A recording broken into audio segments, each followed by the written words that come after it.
یہ بہت بڑے ظلم کی بات ہے اور زیادتی کی بات ہے. اسی کا تذکرہ اللہ رب العزت نے فرمایا نصیبا مفروضا. یہ حصے جو ہیں اللہ نے مقرر کیے ہوئے ہیں, اللہ نے فرض کیے ہوئے ہیں. لہذا نصیبا مفروضا, اس کے اندر کسی کو کمی بیشی کرنے کی اجازت نہیں.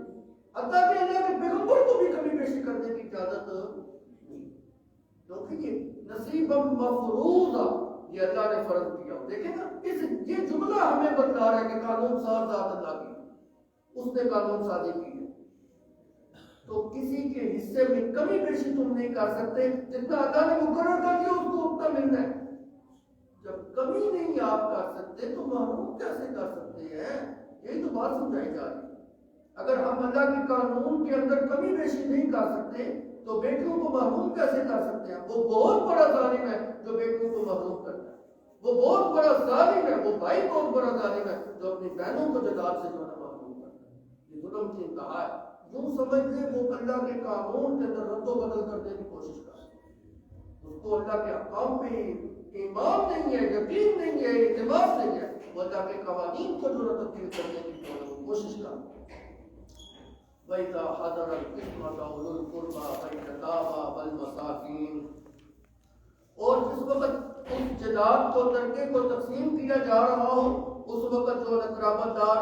یتیم, مسکین یہ لوگ جب حاضر ہو جائیں تو فَارْزُقُوهُم مِّنْهُ, ان کو کچھ نہ کچھ جو ہے کھلا پلا. ان یتیموں اور مسکینوں کو جداد کی تقسیم کے وقت کچھ نہ کچھ جو ہے وہ کھلا پلا. اصل بات یہ ہے کہ قرابت والے جو ہے نا, یہ مسئلہ اس صورت کے اندر ہے جس وقت ان کو جو حصہ جس کا بنتا ہے اس کو دے دیا گیا, انہوں نے اپنے حصے کے اوپر قبضہ کر دیا. قبضہ کرنے کے بعد اب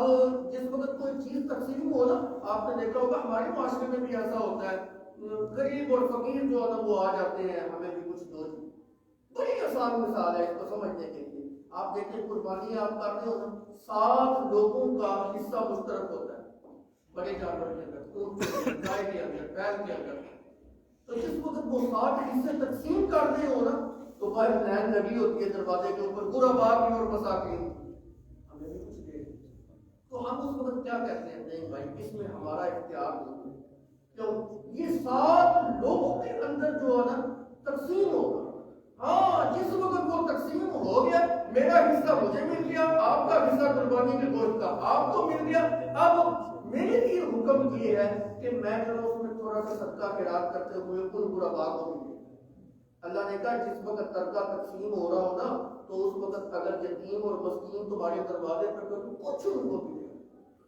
کچھ صدقہ اور خیرات ان کو بھی جو دے دو, لیکن اپنے حصے سے,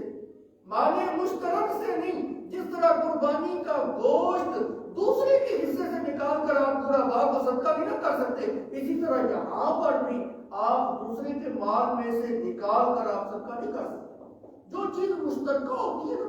اس میں مجھے یا آپ کو صدقے کی اجازت ہے. اگر میرا اور آپ کا کاروبار مشترک ہے نا تو میں اس میں صدقہ نہیں کر سکتا اس وقت تک جب تک آپ کی اجازت نہیں ہوگی. آپ اس وقت تک صدقہ خیرات نہیں کر سکتے جب تک میری اجازت سامنے حال نہیں. تو مشترک چیز میں جب تک فریق ثانی کی اجازت نہیں ہوگی اتنی دیر تک صدقہ خیرات بھی نہیں. تو اجازت کے ساتھ جو ہے وہ کر سکتے ہیں. کسی دوسرے کے مال کے اندر جو ہے یوں صدقہ خیرات کرنا جو ہے اس کی قطعاً جو ہے وہ اجازت نہیں ہے. اسی طرح بچے جو مال چھوڑ کے مرتا ہے نا, بڑا اہم مسئلہ ہے آج کل کے معاشرے کے اندر جو بہت زیادہ جو ہے چل رہا ہے. اس کو سمجھنے کی بڑی ضرورت ہے. میت ابھی زمین کے اوپر ہوتی ہے, ابھی اس کا کفن دفن کا مسئلہ حل نہیں ہوا, ابھی اس کو دفن نہیں کیا ہم نے. ہم کیا کہتے ہیں کل صبح کل کا ختم ہو گیا. وہ کل کا جو ختم ہے وہ کس کے مال سے کیا جا رہا ہے؟ کبھی ہم نے غور کیا اس میت کے مال سے؟ میت کے مال کے اوپر حق کس کا ہے؟ اس کے مرثات. جب اس کے مال سے ہم نکال کر کل ہانی کر رہے ہیں, بھائی آپ کو کس نے اختیار دیا کہ اس کے مال سے نکال کے جو ایسا کرے؟ یہ تو اس کے یتیم بچوں کا حق ہے. اس صورت کے اندر بھی آپ یتیم کا مال جو ہے وہ ضائع کر دیں. ان دلہ بھی گناہ گار ہوں گے, ڈبل مجرم ہوں گے. ایک تو بدعت کا ارتکاب کی ہے, کہ شریعت کا خون کھانے کے ساتھ کوئی تعلق نہیں ہے۔ نمبر دو، اس کے مال کے جو اصل وارث تھے ان کی اجازت کے بغیر اگر چھوٹے یتیم بچے ہوئے ہیں تو ان کا حق جو ہے محفوظ کرنے کا شریعت نے حکم دیا تو اس کو ضائع کر دیں، تو یہ قطعاً جو ہے نا وہ جائز ہے۔ شریعت کو تو اتنا محتاط انداز کے ساتھ جو ہے نا چلنے کا حکم دیا ہے کہ میت جو ہوتی ہے نا، میت اس کا جو کفن ہوتا ہے اس کو بہت زیادہ قیمتی بھی نہیں اس کو پہنانا چاہیے، ایسا ہونا چاہیے جیسا وہ اپنی دنیا کے اندر جتنی قیمت کا جو ہے نا وہ پیسے، جتنی قیمت کا وہ کپڑا خرید کے جو ہے نا وہ اپنے جسم پہ ڈالتا، بہت زیادہ قیمتی بھی نہ ہو، اور جس حیثیت کا وہ کپڑا زندگی کے اندر پہنتا تھا اس سے کم بھی نہ ہو، اس کا ردی بھی نہ ہو، جس حیثیت کا وہ کپڑا پہنتا تھا اتنی ماہیت کا جو نا کچھ کمی بیشی کے ساتھ جو ہے وہ ہونا چاہیے۔ بہت زیادہ قیمتی کرو گے پھر بھی ورثاء کا نقصان ہوگا، بالکل گھٹیا دو گے تو اس کے اندر بھی حقارت ہے، بلکہ یہاں تک آ گیا میت کو جس چارپائی کے اوپر جو ہے نا وہ رکھا جاتا ہے اس چارپائی کے اوپر جو چادر ڈالی جاتی ہے وہ کہا دیتا ہے وہ بھی میت کے مال سے نہ خریدی جائے، اس لیے کہ اس کا کفن کے ساتھ تعلق نہیں، کفن جو ہے وہ اس کی ضرورت ہے بندے کی، اس کے بعد سے اس کی ضرورت کو تو پورا کیا جائے، جیسی نہ کی جائے، فضول خرچی نہ کی جائے، لہذا اس جو اوپر والی چادر ہے اس کا کفن کے ساتھ تعلق، بلکہ میں ایک اور آپ کو صورت بتا دیتا ہوں، جس وقت جنازہ ہوتا ہے نا تو ہم گز ڈیڑھ گز کا کپڑا جو ہے نا امام صاحب کے کھڑے ہونے کے لیے جو ہے نا وہ رکھتے ہیں الگ طور پر، علماء نے کہا کہ وہ کپڑا بھی مسجد کے مال سے نہ خریدا ہے، تو اس کا کفن کے ساتھ کوئی تعلق نہیں، پھر بعد میں ہم جو ہے اس کو صدقہ کر دیتے ہیں یا بسا اوقات بعد میں ہم اس کو اسی امام کو جو ہے وہ دے دیتے ہیں، یہ درست میت کی ضرورت کفن ہے، کفن آپ نے اس کے مال سے خرید کے اس کو ڈال، بعض علاقوں میں یہ رواج ہے کہ نئے برتن خریدتے ہیں جس برتن کے اندر پانی ڈال کے میت کو غسل دینا ہے وہ تب جو ہے نا وہ نیا خریدتے ہیں، پھر اس کے بعد جو ہے نا اس کو صدقہ کر دیتے ہیں یا مٹی کا لے کے توڑ دیتے ہیں، علماء نے کہا یہ بھی ضرور خرچ ہے، میت کا جو مال ہے اس کا سب سے زیادہ حق جو ہے وہ ورثاء کا ہے، ورثاء کے مال میں ان کی خوشنودی اور رضامندی کے بغیر تصرف کرنا اس نے تمہیں اجازت دی، قطعاً جو ہے وہ اجازت نہیں ہے، تو فرمایا جس وقت قرابت والے جو ہے تقسیم کے وقت آ جائیں، یتیم اور مسکین لوگ جو ہے وہ آ جائیں، فَارْزُقُوهُم مِّنْهُ ان کو کچھ جو ہے وہ کھلا پلا دو، وَقُولُوا لَهُمْ قَوْلًا مَّعْرُوفًا دیکھنا ان سے نرمی کے ساتھ بات کرنا، زیادتی نہ کرنا، سختی کے ساتھ جو ہے بات ان کے ساتھ نہ کرنا، ان کو کہنا بھائی یہ بات ہمارا نہیں ہے، یہ تو شرکاء ہے، یہ تو ورثاء ہے، وہ جانے ہاں تم ان سے جو ہے بات کر رہے ہو۔ ایک بزرگ کا واقعہ آتا ہے، بڑا رونگٹے کھڑے ہو جاتے ہیں کہ وہ کسی مسلمان کی اجازت کرنے کے لیے گئے، وہ مرد الوفات کے اندر تھے، اتفاق ایسا ہوا کہ رات کا اندھیرا تھا، چراغ جو ہے وہ جل رہا تھا، تو جس وقت اس کی اجازت کر دے اتفاق ایسا کہ اس بزرگ کی جو ہے وفات ہو۔ اب یہ جو بندہ تھا یہ وراثت کے احکام سے جو ہے واقف تھا، اس نے کیا کیا وہ جو چراغ جل رہا تھا نا اس کو بجھا دیا اور اپنی جیب سے پیسے نکال کر بازار سے تیل خریدا اور خرید کے لا کر جو ہے اس چراغ کے اندر ڈال کر اس چراغ کو دوبارہ جو ہے روشن کیا۔ لوگوں نے پوچھا تم نے ایسا کیوں کیا؟ اس نے کہا جتنی دیر تک یہ بندہ زندہ تھا چراغ جلانا جو ہے اس کی وفات ہو گئی ہے، اب یہ مال کس کا نہیں، اب اس کے ورثاء ہے، جب اس کے ورثاء ہے تو اس چراغ کے اندر جو تیل ہے اس کے وارث بھی اس کے ورثاء ہیں، میں اور آپ اس کی روشنی سے کیوں استفادہ کریں؟ لہذا میں نے اس کو بجھا دیا کیونکہ ورثاء کی مرضی اس کے اندر شامل نہیں ہے، اور جو ہے اپنے پیسوں سے تیل منگوا کے اس چراغ کو جو ہے روشن کرو۔ اولیاء اللہ ایسے محتاط انداز کے ساتھ چلتے ہیں، دوسروں کے ہم کیا کرتے ہیں، ہم دوسروں کے مال کو ہڑپ کرنے کی کوشش کرتے ہیں، سڑک کے اوپر ایکسیڈنٹ ہو نا خدا نہ خاصا تو سب سے پہلے ہم کیا کریں گے، مردہ تھے وہ مرد جو پہلے جیب میں دیکھو ہے کہ وہ کر کے اپنی جیب یار وہ مرد ہے، اگر خدا نہ خاصا وہ مر ہی گیا ہے تو جو اس کے جیب میں مال ہے آپ کو چاہیے کہ اس کے بچوں اور یتیم بچوں اور اس کی بیوہ اور اس کے ورثاء تک محفوظ طریقے سے پہنچائیں، نہ کہ آپ جو ہے چوری کا مظاہرہ کریں، سینہ چوری کا مظاہرہ کریں، ظلم اور زیادتی کا مظاہرہ کریں۔ خدا ان چیزوں کو اپنایا کریں۔ اگر کوئی بندہ مر جائے نا تو اس کے مال کو تحفظ فراہم کرے، اس کے بچوں تک پہنچائے، یہ بہت بڑے اجر اور ثواب کا جو ہے وہ کام ہے۔ بہرحال بعض مفسرین کا یہ خیال ہے کہ یہ اولل القربیٰ والیتامیٰ والمساکین ہونا یہ وراثت کے احکام کی جس وقت تفصیل نازل ہوئی اس سے پہلے کا جو ہے کہ حکم ہے۔ اب یوصیکم اللہ فی اولادکم سے یہ آیت منسوخ ہے۔ بعض مفسرین کا یہ خیال ہے، لیکن مولانا حسین صاحب رحمۃ اللہ علیہ کہتے ہیں اس کو منسوخ ماننے کی ضرورت ہی نہیں۔ وہ اس کی ایسی بہترین مختصر سی تفسیر کرتے ہیں، وہ کہتے ہیں اولل القربیٰ والیتامیٰ والمساکین، اولل القربیٰ قرابت والے وہ لوگ مراد ہیں جو اس کے ورثاء ہیں، اور اسی کی آگے بہت تفصیلی ہے، آسمانہ بناؤ اس کو بہت تفصیلی ہے، الیتامیٰ والمساکین اسی کی تفسیر بیان کی جا رہی ہے کہ وہ ورثاء یتیم بھی ہو سکتے ہیں، مسکین بھی ہو سکتے ہیں۔ جب یتیم اور مسکین ورثاء حاضر ہوں، اور بعض اوقات ایسے ہوتا ہے کہ جو سارے حاضر نہیں ہوتے، کچھ حاضر ہوتے ہیں، تو ان کو تم نرمی والی بات کہہ دو اور کہہ دو کہ جس وقت ترکہ تقسیم ہوگا ہم اس وقت تم کو بلا لیں گے، اس وقت تم اپنی ضرورت اس سے پوری فرد کو کچھ ان کو دے دو، کچھ کھانے پینے کے لیے ان کو دے دو اور وہ اپنی ضرورت پوری کر دیں۔ بعد میں ان کو کہنا جب سارے ورثاء اکٹھے ہوں گے تو ہم جو ہے ترکے کی تقسیم جو ہے وہ کر دیں گے۔ اس صورت کے اندر مولانا حسینی صاحب رحمۃ اللہ علیہ کی اس تفسیر کے مطابق آیت کو منسوخ ماننے کی ضرورت ہی نہیں پیش آئی۔ تو عرض کر رہا تھا کہ یتیم کے مال کو تحفظ جو ہے وہ فراہم کیا جائے۔ وَلْيَخْشَ الَّذِينَ، اس آیت کے اندر اللہ نے دل دہلا دینے والی بات کی۔ اللہ نے کہا ایک مثال کے ذریعے سمجھایا۔ اللہ رب العزت فرماتے ہیں دیکھو یتیم کے مال کو تحفظ فراہم کرو۔ اچھا ذرا یہ بتاؤ، اپنی آنکھوں کو بند کر کے ذرا یہ سوچو خدا نخواستہ میرے اوپر موت آ گئی، میں مر گیا، میرے پیچھے جو ہے میری بیوی اور بچے رو رہے ہیں،